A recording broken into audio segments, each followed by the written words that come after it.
let's talk about money.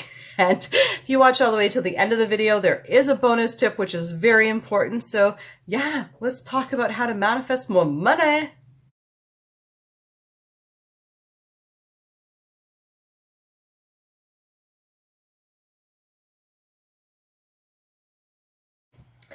Amanda here from createyourfuture.co. So today we're going to talk about manifesting money. We all love it.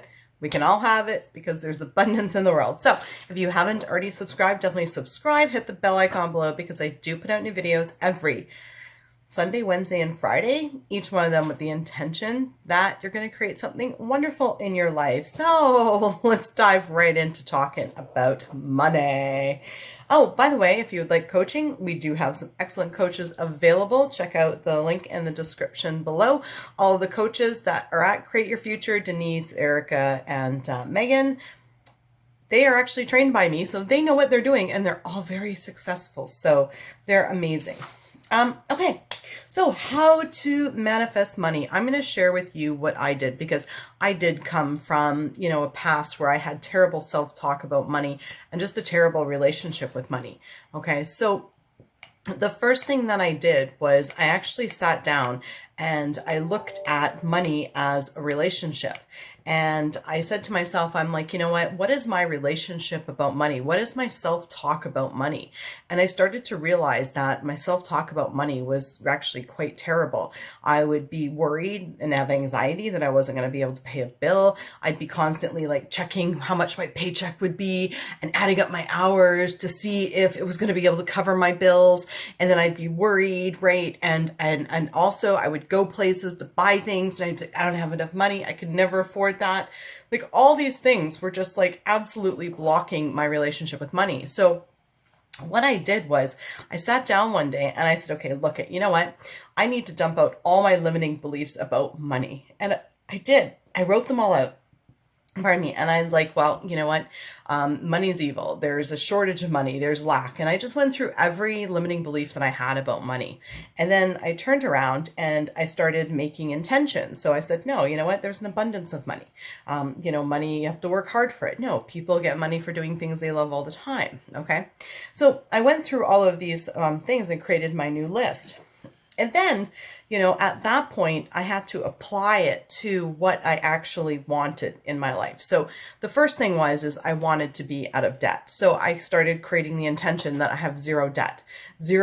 Okay. And I also had to change the way I looked at credit cards. Okay. So I used to look at credit cards like they were a means of having money when you didn't have money, which was actually a lack mindset. So now I look at credit cards as a way to save money. Okay. So if I'm, say, for instance, I've got a credit card that gives me like air miles. Well, if I get 95 air miles, I get like, $10 off. So if I use my credit card to pay for stuff and get air miles and pay off my credit card every month, then I'm actually making money through the air miles. Okay. So you want to start looking at credit cards as a tool to help you if you are going to use them and not as something to help you to get out of debt. Okay. Or to help you to spend money when you don't have it. Okay. So we want to change the way that we look at credit cards. Okay. The other thing that I had to start doing was taking a look, and when I saw something on, TV, like a nice car, I'd say to myself, I can afford that. Okay. Same thing when I was like, someone was talking about buying a condo. I'd be like, yes, I'm going to be able to afford that and have a house.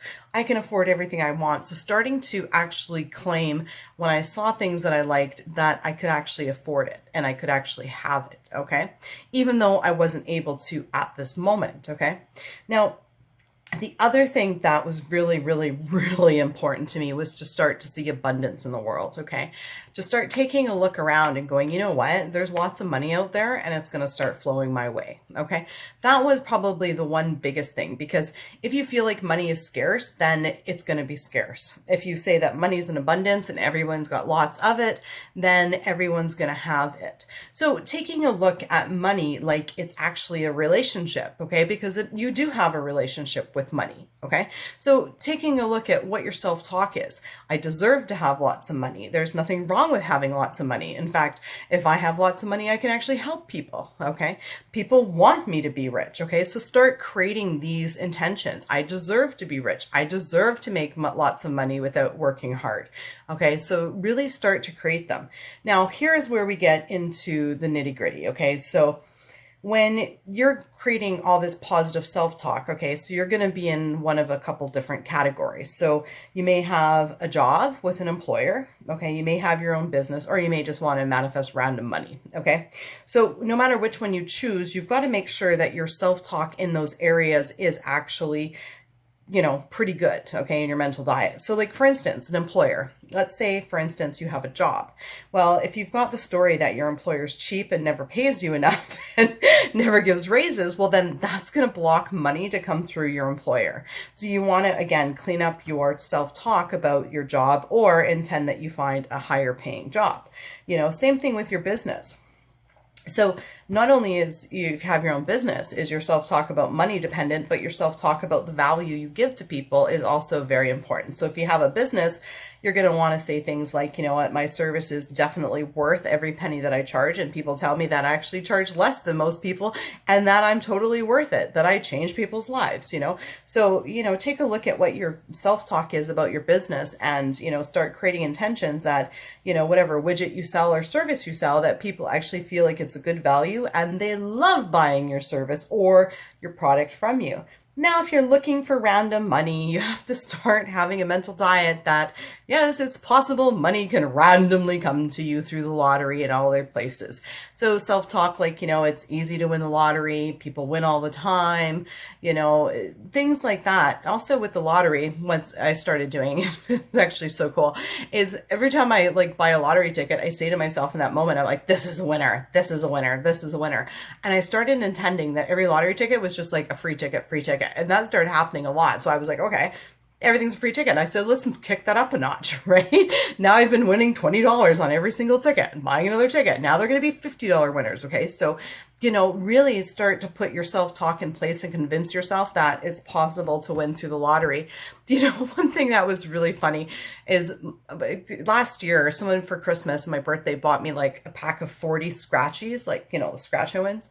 Anyways, I scratched and I had this story about those scratch and wins that, you know, I never went on those like scratch and wins, right? Like the bingo and like the crossword, right?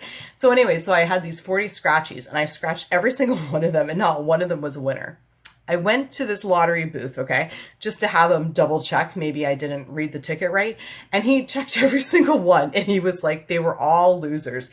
And he said to me, he's like, that's really strange. He's like, I check lottery tickets every single day. And he's like, it's really odd that there would be 40 in a row that aren't winners. And I was like, yeah, like I totally have this story that I never went on scratch and wins. And like, even the guy checking the ticket was like, this is so odd. I've never seen this. And I'm like, surprise, that's my story about scratch and wins, right? So, you know, and in that moment I was like, duh, Amanda, you know, so, but you know, the one thing that, you know, I want to make clear though, is like, for instance, you know, I'm really good at making money through business, you know, but not so great at scratch and wins. Now, does that mean I have a money block? Well, no, I just have a money block with scratch and wins, not with anything else, not with like, you know, the 649 Lotto Max or making money through a business or anything like that, right? Just those scratchies, which, you know, not a huge deal. I'm not a huge fan of them. They sort of make a mess, but whatever, right? So, you know, my point is though, is, you know, you may have a block in one area to have money flow to you,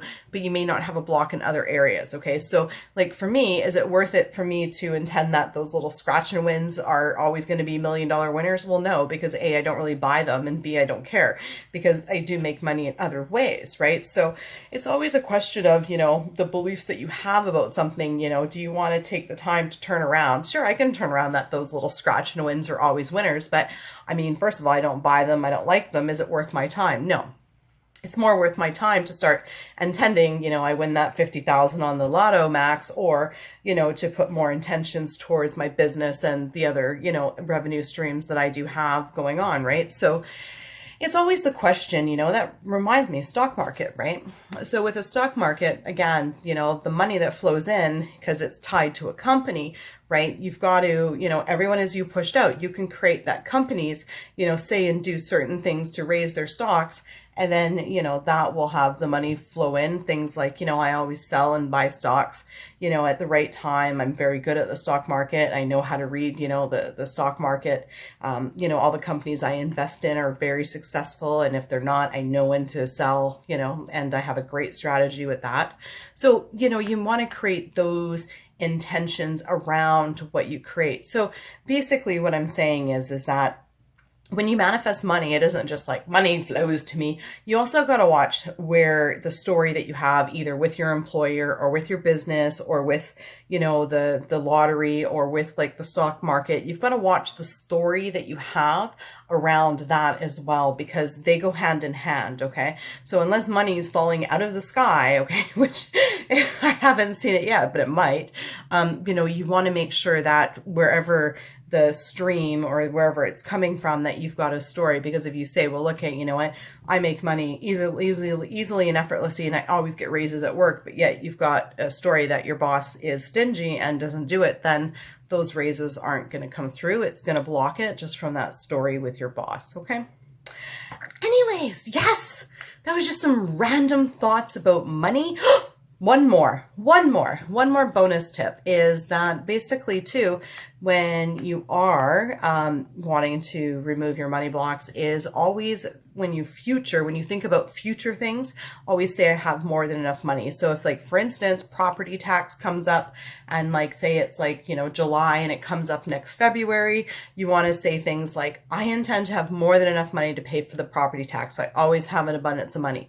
So let's say you want to go on vacation next year and your financial situation isn't looking good now. You want to say things like, no, I am going to have a lot of money. I'll get unexpected money. Money will come from somewhere to pay for that vacation, plus more. Okay. So you always want to make sure that when you think in the future of money, that you are intending and creating that you are going to have more than enough money for it, as well as eliminating any feelings of anxiety or doubt and that sort of thing when you do think about money. Now, that's my video for today. Thank you for liking, commenting, sharing, and subscribing. You guys are all amazing, and we'll see you in the next video. Bye-bye.